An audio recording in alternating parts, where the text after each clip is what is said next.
إن الحمد لله وكفى والصلاة والسلام على عبادي الذين اصطفى ومن بهداهم اهتدى وبعد السلام عليكم ورحمة الله تعالى وبركاته. As Sidi Khalil just said, there's been a lot of learning taking place, of teaching taking place. Naturally there's going to be questions. There's questions prior to the actual teaching and learning that's been taking place, perhaps just other things that you're curious about, whether it's fiqh, usool, aqidah. Assalamu alaikum. Why or how did the other legal schools die out?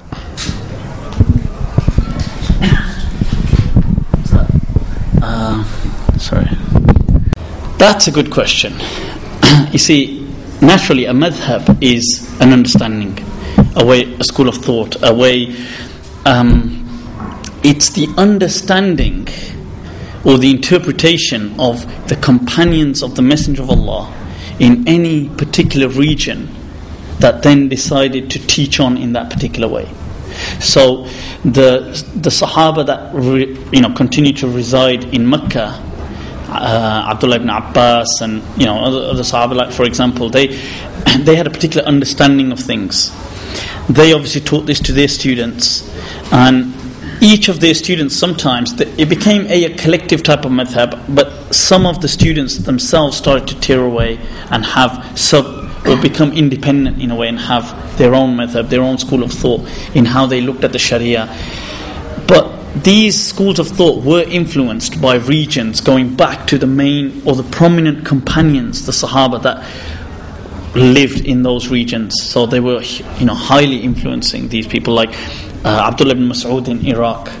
His fatwa remain evidently clear right through the Hanafi madhab, or whether it's going to be the fiqh of Sufyan al-Thawri, Hassan ibn Hayy, or Ibn Abi Layla, or these other ulama of Iraq who all differ and have their own schools of thought, yet you can see they're all stemming from almost the ideology of Abdullah ibn Mas'ud radiallahu anhu. So likewise, whether it's going to be in Medina and you've got the fuqaha sab'a, Sa'id ibn Musayyib, Salim, so on, or whether Shihabuddin, or right coming down to the time of Imam Malik, all of these, it's going to be, you can see that they differ, but it goes back to why they died out. This comes back to a human element. Okay, there will always be politics, will always be a part of things, but also some things Allah wrote baqa for, and some things Allah wrote existence for, and some things He didn't. And it wasn't necessarily that they weren't good. People were good, like the madhab of Layth ibn Sa'ad was an amazing madhab. The madhab of Awza'i was an amazing madhab. But it comes back to sometimes people have done things, but the responsibility has been then handed down to the next generation. What do you do about it? It's like us today.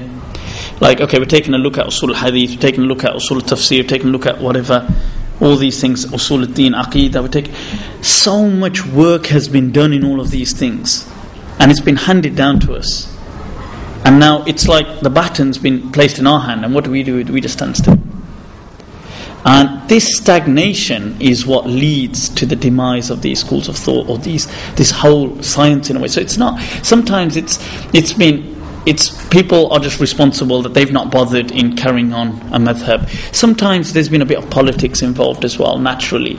You wouldn't blame that. Ibn Hazm said 2 madhabs did spread due to politics. He said the madhab of Imam Malik in the west and the madhab of Abu Hanifa in the east.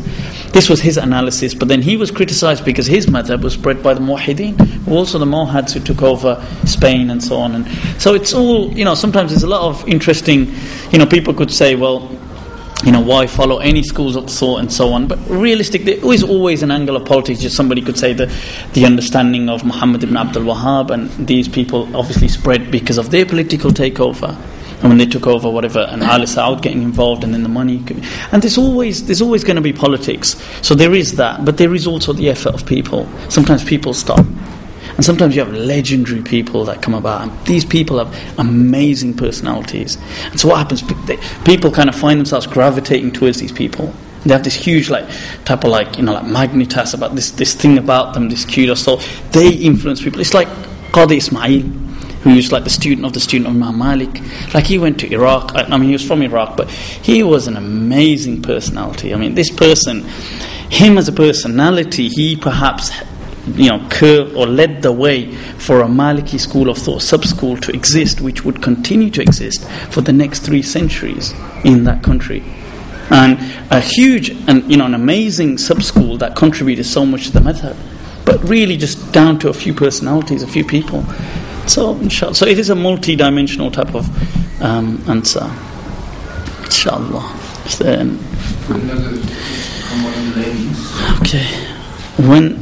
When speaking about the hadith, what are the Salafi schools of thought? What are the Salafi schools of thought rejecting when they adopt the Qur'an and Sunnah only approach? If the hadith are all stories about the practices of the Prophet, is there such a thing as an acceptable bid'ah? And if so, how does one prevent from being absorbed into the religion? Okay, so 2 questions. One, when speaking about hadith, what are the Salafis rejecting when they say Qur'an and Sunnah only approach? Just give me Qur'an and Sunnah, I don't want to know. I don't want to know anything else. This, I believe, is a very, and I use the term not simple but simplistic and superficial approach. It is misrepresentational of what is actually happening. Like, people will, you see, it sounds glamorous and attractive when somebody says to you, right, only Qur'an and Sunnah. That sounds slick. Like, you think, only Qur'an and Sunnah, I like that. But what is the person actually saying in essence? See, if anybody comes to you, you see, somebody asked me not so long ago, right, that would you follow the hadith of the Prophet over the opinion of Imam Malik? I said that I felt that question was almost blasphemous, and to answer I would follow Imam Malik over the words of the Prophet would be like blasphemy, because that's nonsense. Like, obviously the Messenger of Allah, the question should be, the true question should be, would you follow the hadith which I or my shaykh have selected as being the best hadith to use in this mas'ala, or would you follow the hadith that Imam Malik has chosen in this mas'ala? So I would say without a doubt I'll follow the hadith that Imam Malik chose, because I would generally have more trust in Imam Malik, because he was a huge scholar of hadith, which is something nobody today can match up to the likes of Imam Malik. I mean, that's undoubted. Like, so you see, that's what the question should be. People misrepresent this question. They say, would you follow Abu Hanifa? Would you follow the Prophet? Inna lillahi wa inna ilayhi raji'un. I mean, to say that, like, obviously I follow Abu Hanifa, it's like, that's rejecting the Qur'an and Sunnah. I mean, what on earth are you on about? Why don't you say, would you follow the hadith that Abu Hanifa followed, or would you follow these hadith? Compare hadith with